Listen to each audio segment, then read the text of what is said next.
Editing Kim here. Well, hello. Right from the jump of the video, I'm here. Yes, I need to tell you something. The video you are about to watch was recorded, I believe, in January. I think I say it in the video. I can't remember already.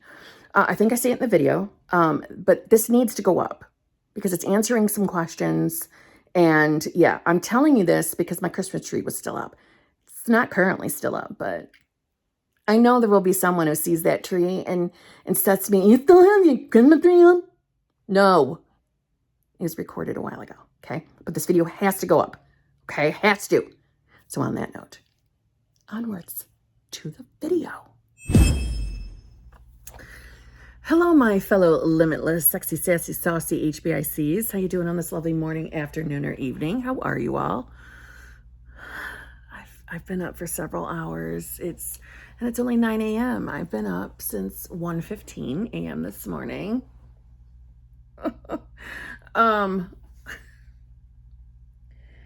Let's just keep it real. I don't know when this video is going to go up. My hair's bugging the shit out of me. I do not know when this video is going to go up. So this might be March and you're seeing this video. I don't know. All right. So with my Christmas tree. So I'm just letting you know that this video is being recorded on January 9th, 2023. Because I need to get some of these recorded and get them off my back, which is Super Chats.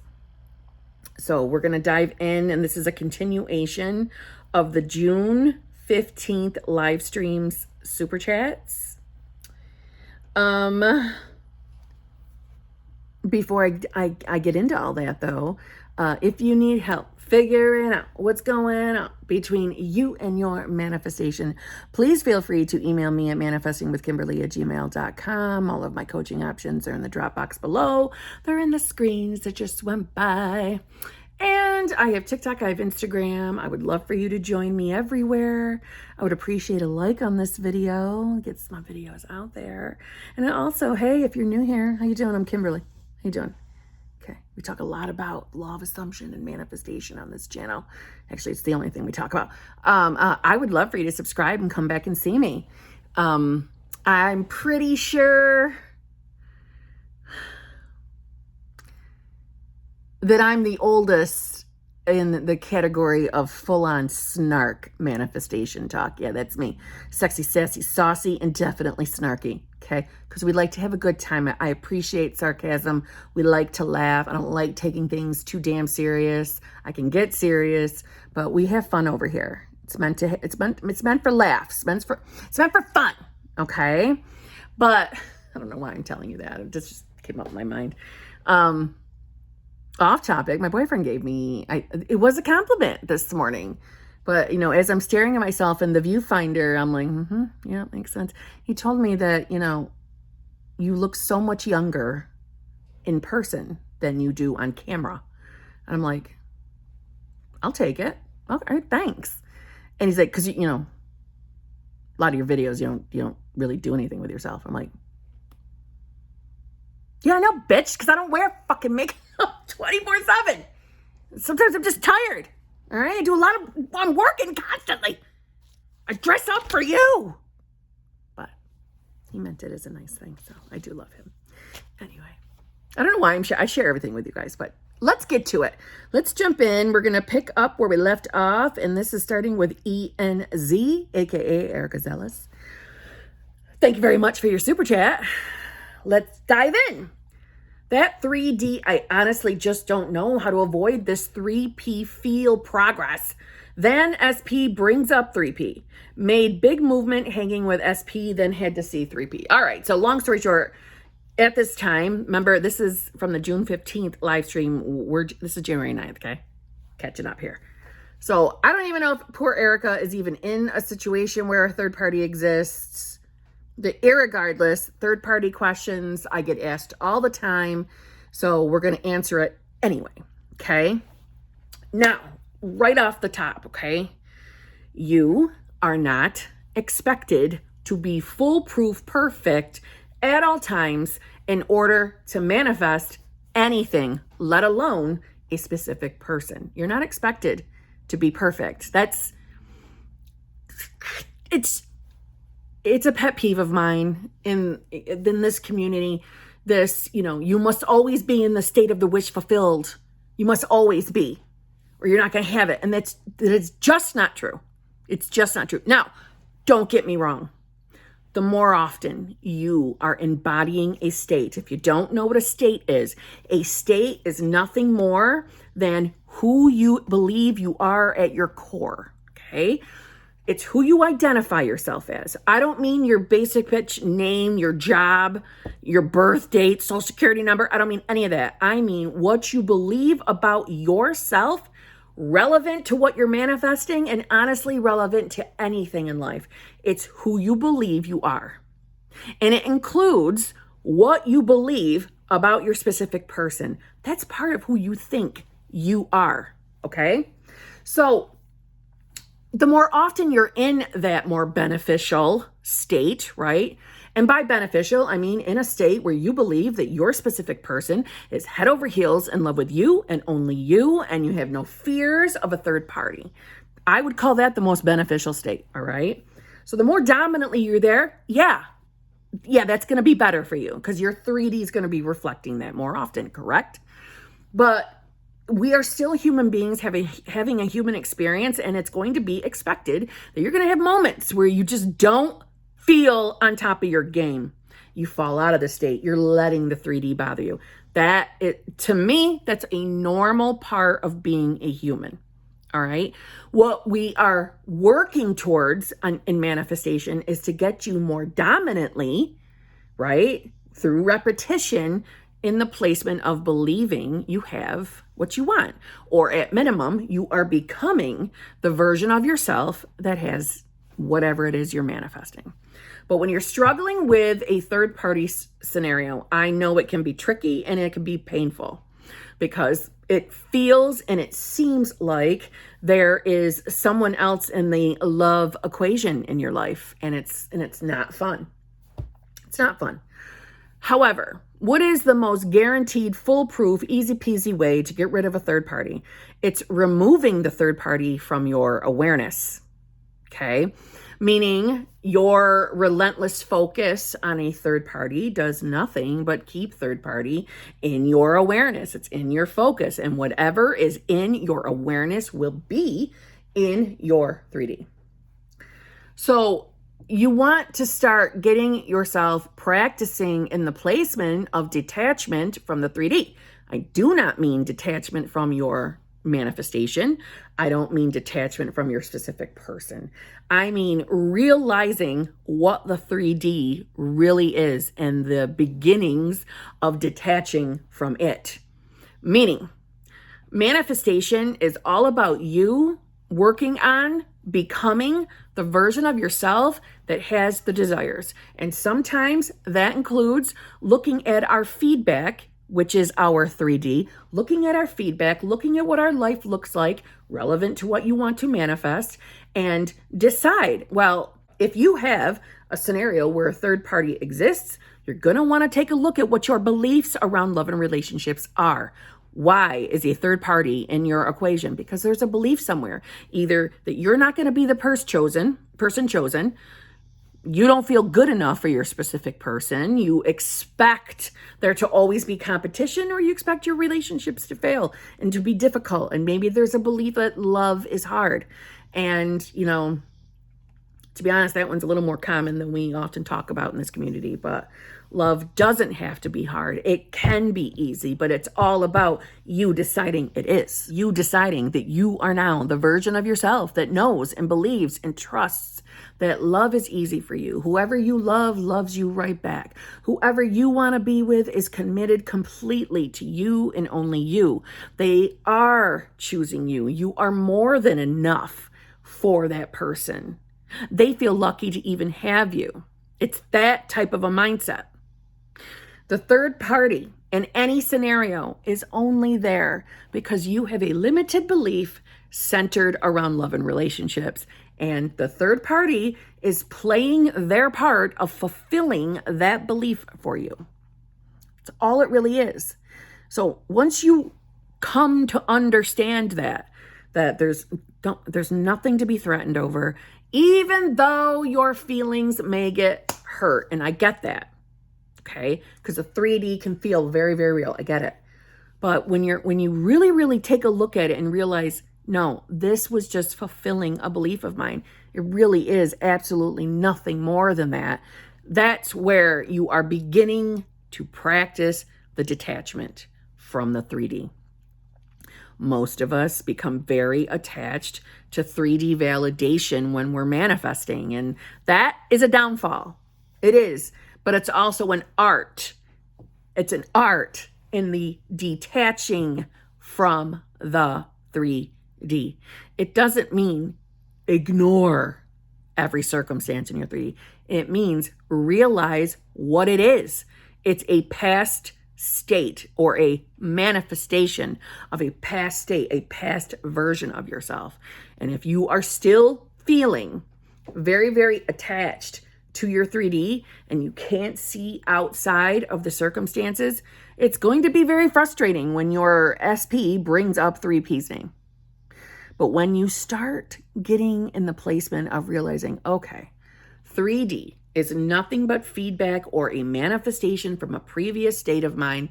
I don't have to be or feel threatened by 3P.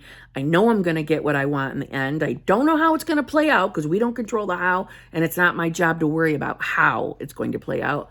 But if I just keep myself focused on being the version of myself who has what I want in relevance to your love and relationships, 3P has to disappear. So there's no point in me getting triggered and upset anymore because it's just the manifestation of a previous limiting belief or a previous state or a previous version of yourself.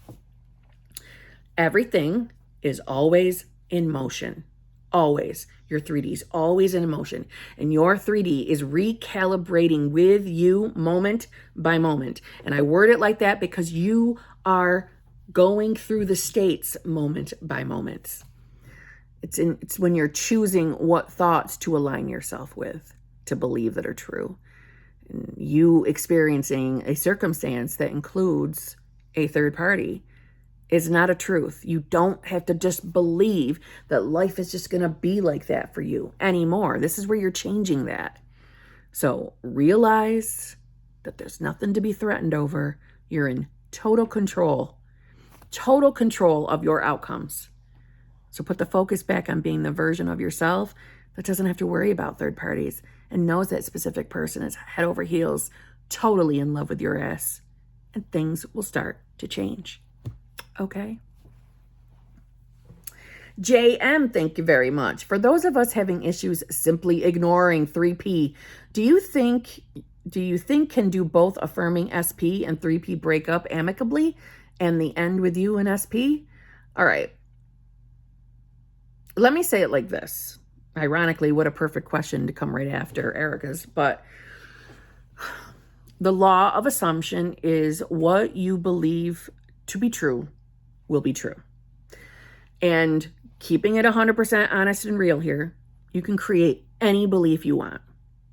If you want to take the time to create the belief that you can keep 3P in your awareness and still get what you want, then create that belief. But really create the belief. Not just, saying it a few times and hoping you're right. No, create the belief. Trust and believe it. If not, get the 3P out of your awareness. Now, when it comes to affirming for SP and 3P to break up, that's a personal choice. If you were to have come to me for coaching, asking me advice on your 3P scenario, and if you would ask me, can I just affirm that, they break up, blah, blah, blah, blah. I would give you that same answer of it's your choice what you do. I'm not going to run your reality for you. However, there is nothing quicker to get rid of a 3P than removing them from your awareness, which means not affirming for them. The affirming for a third party in any respects is keeping the third party in your awareness, which therefore does what? Keeps it in your 3D. But like I said, it's the law of assumption. And you, as the God or the I amness of your own damn reality, you are allowed to create the rules of manifestation on your own. You are. So I would be lying to you if I said, well, you can't do that. So, you'd be a dummy to keep affirming for the 3P. Nope. If you can create the belief, then go for it. But through my own experience and working with people, that they don't take the time to create that belief. No, they just keep focusing on 3P and stressing the hell out because the 3P is still in the equation. But you're allowed to create any belief you want. So you can do that if you'd like to. But I would never tell someone to deliberately do that. I just wouldn't. And let me say it like this. If you are someone that is triggered by the third party, I have my short-term solution, which is, and like I said, this is short-term. But listen, I'm answering this based on if you would come to me for coaching, okay? I would say you can temporarily be affirming that the 3P is only in the picture to wake your specific person up, to realize that they are actually only in love with you and only want you, until you get to the place where you are no longer triggered by third party. Once you've realized you've reached that state, the state of you not being triggered by this 3P jerk, that's when you drop it from your awareness. That is my advice. But anything outside of that, you've got to create the assumption on your own. But my best advice is no, don't affirm for third party unless you're triggered and you want to do it short term. That's my advice. But you really are making your own rules. So if you want to create the belief that you can affirm for your third party, you can do so because it's the law of assumption and you make your own rules. Okay? Michael Pitts and Lanny Sarum were two. Well, Michael Pitts was a question about coaching, which he and I already have. And Lanny's is, I'm just saying hi and I'm struggling but pushing myself. So, hi. And you're struggling but pushing yourself. Listen, Poop's having a nightmare. Poop. Listen, when we're struggling with our 3D, it's not about pushing yourself, right? Yes, you hear all the time to be persistent, but what are you persisting in? Are you persisting in being the version of yourself that has your person? Or are you persisting in the struggling and the sadness and the depression that you don't have your person? Because I understand that because I lived that. So I know that's not fun. In the moments that you're really, really struggling, don't push yourself. Take the time, give yourself grace, allow yourself your emotions, and when they're done, then pick yourself back up and get back on your manifestation game. That's literally how I handled my own life. And I got what I want. Sidon or Sidon, thank you very much. There's no comment, no anything, just a super chat. Thank you so much.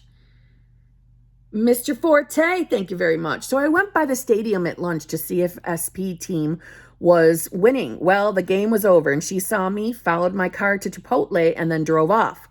Still hasn't got her ladder. Did I mess up? No, not at all. And I understand that when we're not seeing things we want in the 3D, we assume we're either still not doing something right with our manifestation games, or we think we've messed something up so bad that it's not going to turn around. No, you're just on your bridge of incidents. It's just playing out. Stay on your manifestation game. You've done nothing wrong. You've done nothing wrong. Stop telling yourself, stop concerning yourself that you have, right? It's a law of assumption. You're creating all your own beliefs and assumptions, okay? So we don't want to ever say, I've messed something up or I'm still doing something wrong. No, you're not. Get back on focusing on being the version of you that has your specific person, and this will recalibrate to that reality, to that state of yours. Don't stress out how things are playing out in the 3D. Try not to. And just remember, it's just let it flow. Let it flow out here. I know that's not always easy, especially when the circumstances seem really, really real and really, really upsetting. I get it, okay? I'm not trying to dumb that down. I'm just saying, remember, we don't control how our scenarios play out or how things lead to our manifestation. We don't control that, right? So circumstances that you might be looking at through your limited 3D eyes, you might look at it and say, oh my God, this is not how I want things to go. This doesn't make sense to me. This doesn't make me feel like I'm getting my manifestation, but that's because it doesn't make sense to you because it's not supposed to. You're not supposed to figure it out. Sit back, keep the focus on you being the version of yourself that has the manifestation. Let the 3D play out. I'm telling you, if you do that, it will lead to your manifestation. Don't stress it.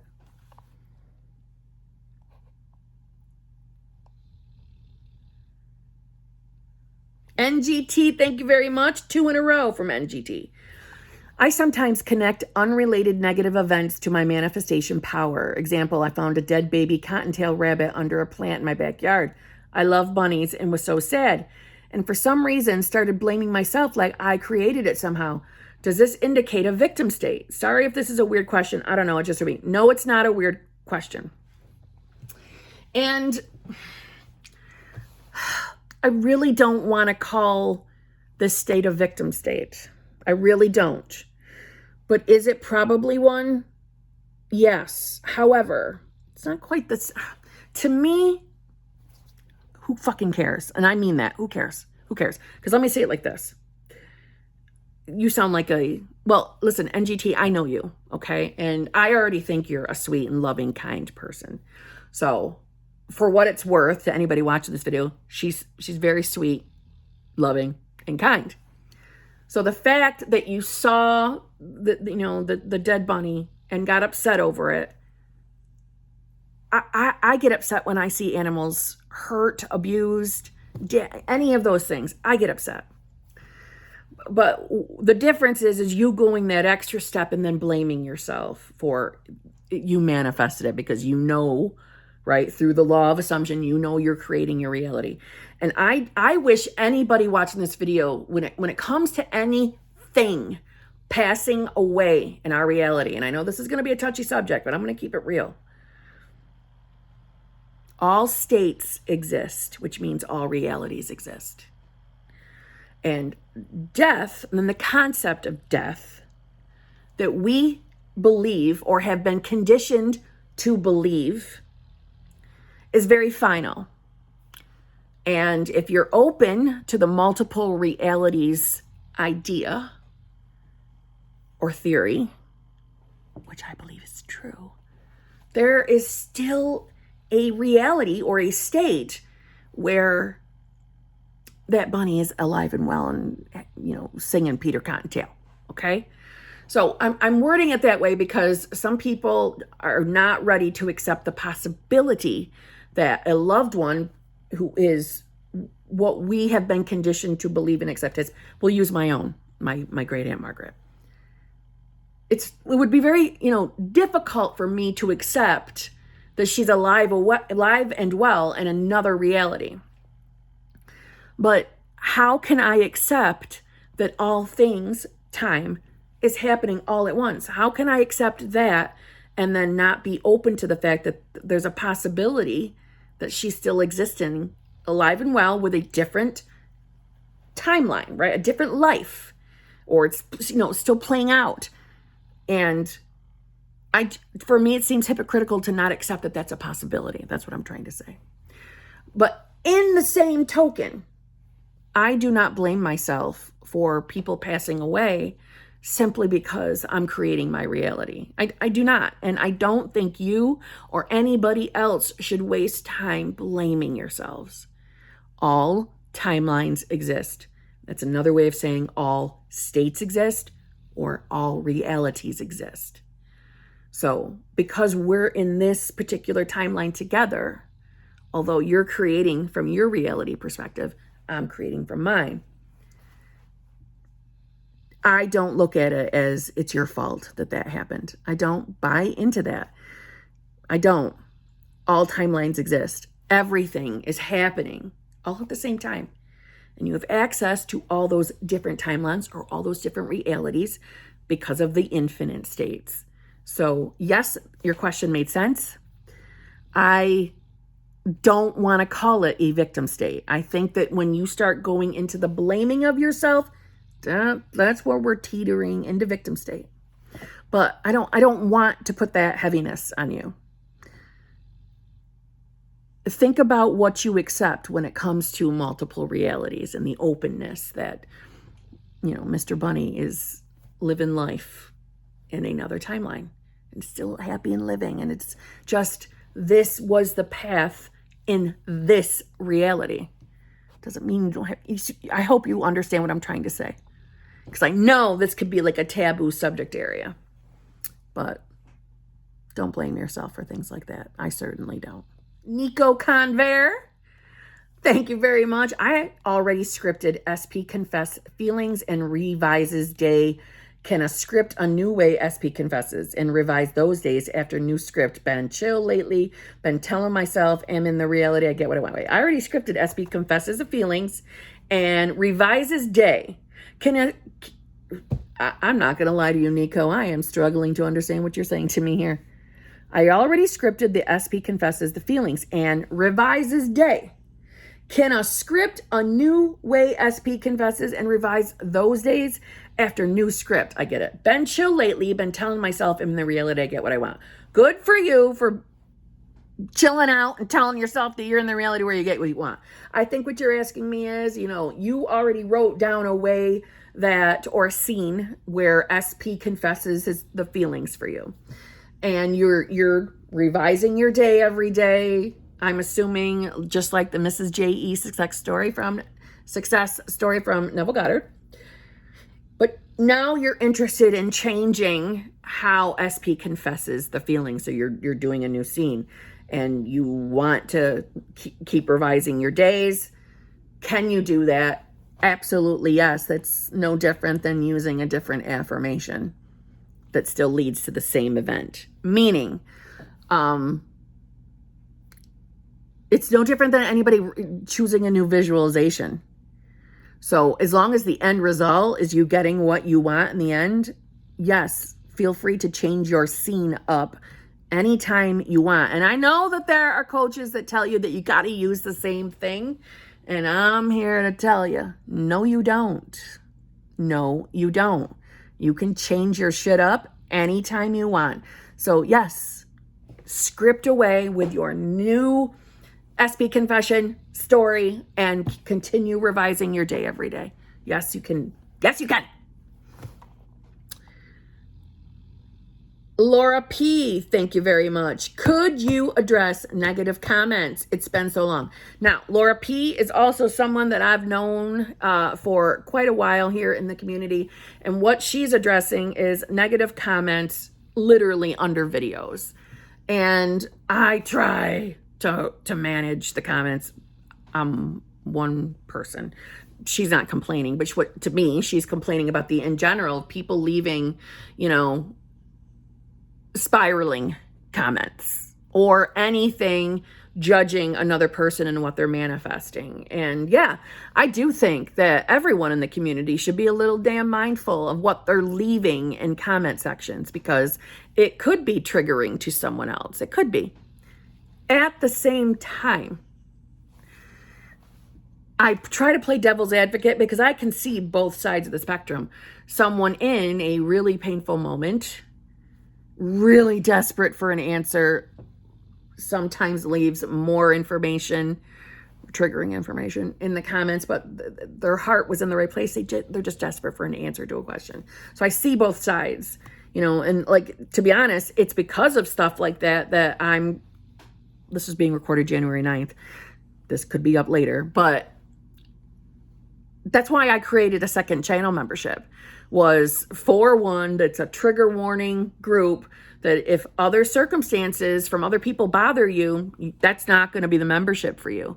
Because I understand, seeing negative shit at any time, hearing someone not getting what they want, hearing, this is how their SP poorly treated them, 3 Ps involved, you know, it's for some people that can instantly make them just start comparing themselves in their scenarios. And I get it. And I get it. And I get it. Unfortunately, it's the internet. And we are free to leave comments within reason anywhere. And some people are just not as mindful as others are. And yeah, Laura, I agree with you. It's frustrating. And I would say it's not so much the spiraling comments that bother me, because they don't. And that's probably only because I'm so used to being in this as my job, and which is coaching. So I'm able to shut myself off to other people's circumstances so I can help. But what I don't like, and try to do my best of either address that person or remove the comment, because I don't have a lot of time to be deleting comments. But if I see judgment of another person's manifestation, I come for you. Or if I see, you know, you're dropping your own personal limited beliefs around manifestation, yours I don't instantly delete, but I will address. And if we can't come to an amicable terms through each other or with each other, I will eventually remove it, because I don't want it in my comment sections. I want people to be as limitless as they can accept. See what I'm saying? But yeah, Laura, I agree. We shouldn't be leaving shitty comments. It's just not fun. It's not fun. And it is annoying to some, you know. But on that note, that's the end of the video. That has cleared the June 15th Super Chats. Holy shit. I went live a lot. There's a lot of Super Chats to catch up on. So on this note, thank you so much for watching. Thank you to all of you who have purchased the Super Chats. I appreciate you. Obviously, I appreciate you. And as I always say, if you purchase a Super Chat and it doesn't get answered in the live stream, I will do my best to make videos answering the Super Chats. All Super Chats will get answered. Okay? And on that note, I'll see you tomorrow.